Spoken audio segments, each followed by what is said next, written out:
सरस्वती वासुदेवाय नमो। गीता माता की जय। अध्याय 8वां।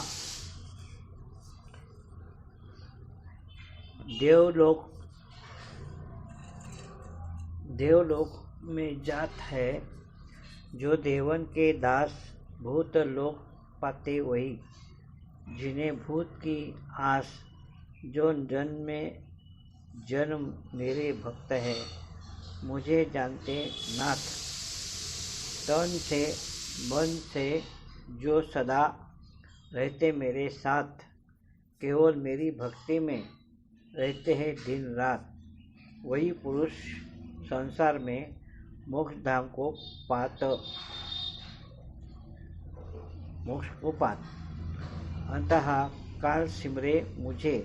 हे अर्जुन, जो वीर वे योगी पाते मुझे। हे पांडु सुत वीर। 8वां अध्याय महत्व। 8वां अध्याय। अर्जुन ने कहा, हे पुरुषोत्तम, वह ब्रह्म क्या है? आध्यात्म किसको कहते हैं? कर्म क्या है? आदिभूत क्या है? आदिदेव क्या कहता है? हे मधुसूदन, आदि यज्ञ कैसे है और इसे देह में आदिदेव कौन सा है? मरने के समय से स्थिर चित्त वाले लोग मुझको जान जाते हैं। श्री कृष्ण भगवान बोले, जो अक्षर अविनाशी और परम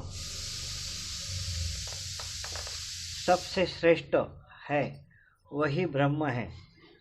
प्रत्येक वस्तु का स्वभाव आध्यात्मक कहलाता है और समस्त चराचर की उत्पत्ति करने वाला जो विसर्ग है, वही कर्म है। जो देह आदि नाशवान वस्तु है, वही अद्भुत कहती है। विश्वरूप जो विराट पुरुष है, वही आदिदेव है। और हे पुरुषों में श्रेष्ठ, इस देह में मैं ही आदि यज्ञ हूँ। जो अनंत काल में मेरा ध्यान करता हुआ शरीर त्याग करता है, वो निस्संदेह मेरे शरीर को पाता है। हे कुंती पुत्र, अंत समय में मनुष्य जिस वस्तु का स्मरण करता हुआ शरीर त्यागता है, वह उसी को पाता है। इस कारण सदैव मुझ में ही मन और बुद्धि को लगाकर मेरा ही स्मरण करते हुए संग्राम करो। तुम निस्संदेह मुझको आ मिलोगे। सब इंद्रिय द्वारों को रोककर, मन को हृदय में धारण कर, प्राणों को मस्तक में ले जाकर समाधि योग में स्थिर इस ओम अक्षर का उच्चारण करता हुआ जो देह को त्यागता है, उसे मोक्ष रूप अंतिम गति प्राप्त होती है। हे पार्थ, मुझ में ही मन लगाकर नित्य प्रति जो मेरा स्मरण करते हैं, उन सदैव स्मरण करने वाले योगियों को मैं बहुत सुलभ से रीति से प्राप्त हो जाता हूँ। मुझको प्राप्त होने पर सिद्धि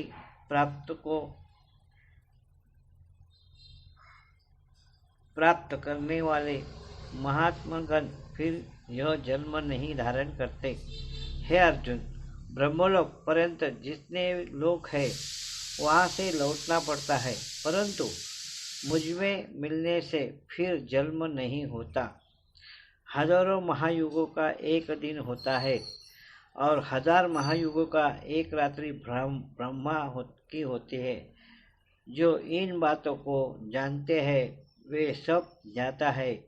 ब्रह्मा का दिन होने पर अवयव से सब व्यक्तियों का उदय होता है और रात को उसी में एक हो जाता है। हे पार्थ, समस्त चराचर की वस्तुओं का यह समुदाय दिन में बार बार उत्पन्न होकर रात्रि के आगमन में लीन हो जाता है।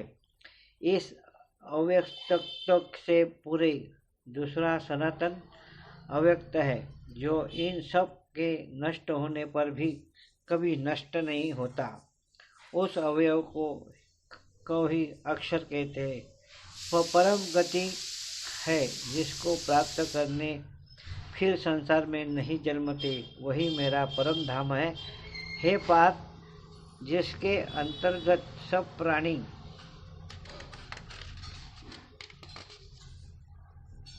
हैं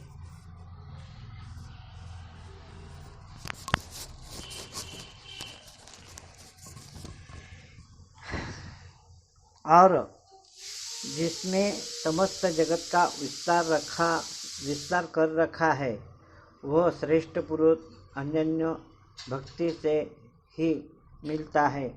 हे भारत, जिस काल में योगी जन देह छोड़कर फिर नहीं लौटते हैं और जिस काल में लौट आते हैं, अब वह समय बतलाता है। अग्नि प्रकाश और दिन तथा शुक्ल पक्ष ऐसे ही उत्तरायण के बीच 6 महीने में मृत्यु को प्राप्त हुए ब्रह्मादि को प्राप्त होते हैं।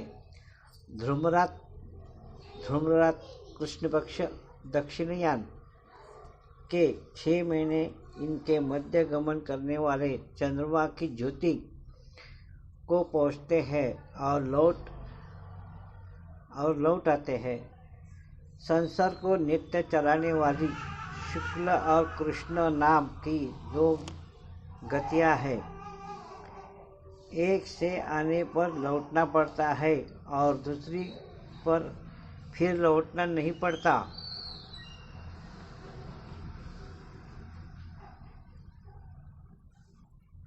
हे पार्थ, योगी इन दोनों का तत्व जानता है, इसी से मोह में नहीं पड़ता। अतएव हे अर्जुन, तुम सदा योग युक्त हो।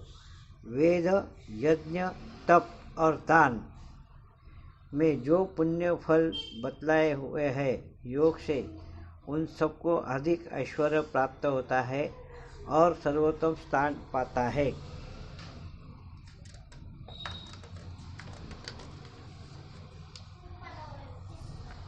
8वें अध्याय का महत्व। 8वां अध्याय का अर्थ। श्री नारायण जी बोले, हे लक्ष्मी जी, दक्षिण दिशा में नर्मदा के तट पर एक नगर है। उसमें सुशर्मा नामक एक बड़ा धनवान विप्र रहता है। एक दिन उसे एक संत ने पूछा, हे ऋषि जी, मेरी संतान नहीं है। तब ऋषि बोले, तू अश्वमेध यज्ञ कर, बकरा देवी पर चढ़ा, देवी तुमको पुत्र देगी। तब उस विप्र ने यज्ञ करके एक बकरा मोल लिया, उसको स्नान करा के मेवा खिलाई। जब उसको मारने लगा तब वह कहकर शब्द करके हंसा। जब ब्राह्मणों ने पूछा, हे बकरे, तू क्यों हंसा है? बकरे ने कहा, पिछले जन्म में मेरे भी संतान नहीं थी। तब एक ब्राह्मण ने मुझे को अश्वमेध यज्ञ करने को कहा था। मैंने सारी नगरी में बकरा ढूंढा, परंतु बकरा हाथ नहीं लगा। ढूंढते ढूंढते एक बकरी का बच्चा दूध पीता मिला। उसे बच्चे को समेत बकरी को मोल ले लिया। तब बकरी के स्तन से छुड़ाकर यज्ञ करने लगा। तब बकरी बोली, अरे ब्राह्मण, तू ब्राह्मण नहीं जो मेरे पुत्र को होम में देने लगा है, तू महापापी है। क्या यह कभी सुना है कि पराये पुत्रों को मारने से किसी ने पुत्र पाया है? तू अपनी संतान के लिए मेरे पुत्र को मारता है। तू निर्दयी है, तेरे पुत्र नहीं होगा। वह बकरी बहुत कुछ कहती रही, पर मैंने एक न मानी। तब बकरी ने शाप दिया कि तेरा गला भी इसी तरह कटेगा। इतना कहकर वह बकरी तड़प तड़प कर मर गई। कई दिन पीछे काल भी आया। यमदूत मारते मारते धर्मराज के पास ले गए। धर्मराज ने कहा, इसको नरक में डाल दो, यह पापी है। फिर नरक भोग कर बंदर की योनि मिली। तब मुझे एक बाजीगर ने मोल लिया। वो मेरे गले में रस्सी बांधकर द्वार द्वार से सारे दिन भगाता फिरे।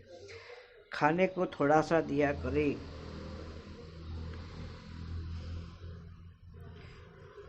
जब वानर की देह छूटी तो कुत्ते का जन्म पाया। एक दिन मैंने किसी की रोटी चुरा खाई, तब उसने ऐसी लाठी मारी कि पीठ टूट गई।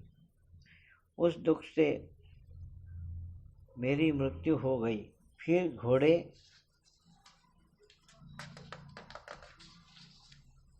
घोड़े की देह पाई। उस घोड़े को एक बटियार ने मोल लिया। वो सारे दिन चलाया करे, खाने पीने को खबर न लेवे।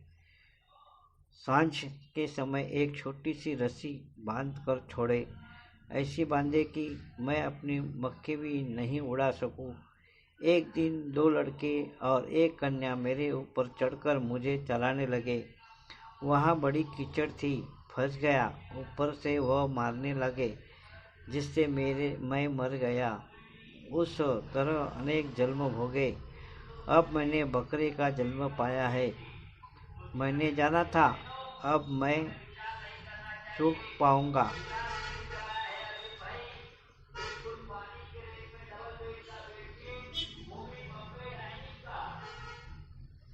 मैंने जाना था कि अब मैं सुख पाऊंगा, सो अब तूने मुझे मोल दिया है और छोरा मरने लगा है। तब ब्राह्मण ने कहा, अरे बकरे, तुझे भी जान प्यारी है। सुन, अब मैं अपनी आंखों देख के कहता हूँ।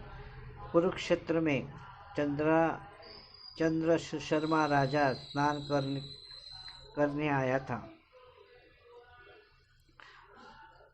आया। उसने ब्राह्मण से पूछा, ग्रहण में कौन सा दान करूं? उसने कहा, हे राजन, काले पुरुष का दान कर। तब राजा ने काले लोहे का एक पुरुष बनवाया, नेत्रों में लाल जड़वा, सोने के आभूषण पहना तैयार किया। तब वह काला पुरुष क शब्द करके हंसा। राजा डर गया कि ये कोई बड़ा अवगुण है जो लोहे का पुरुष हंसा। जब राजा ने बहुत दान किया तो फिर हंसा और ब्राह्मण से बोला, हे ब्राह्मण, तू मुझे लेगा? ब्राह्मण बोला, मैंने तेरे शरीर के कई पचाए हैं। तब काले पुरुष ने कहा, तू मुझको वह कारण बता जिस कारण से तूने अनेक दान पचाए हैं। तब विप्र ने कहा, जो गुण मेरे में है सो मैं जानता हूँ। तब वह पुरुष काला पुरुष कह शब्द कर फट गया और उसमें से एक कालिका की मूर्ति निकल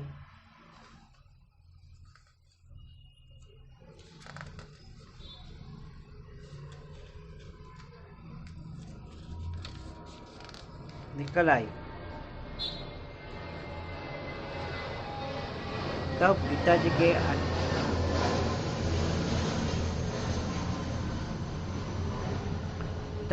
के 8वें अध्याय का पाठ किया तो उसे कालिका की मूर्ति से सुनकर देह पलटी। जल की अंजलि भर के उस विप्र ने मूर्ति पर छिड़का तो जल के छिड़कते ही उसकी देही हो गई और विमान आया जिस पर बैठकर वह वैकुंठ को गई।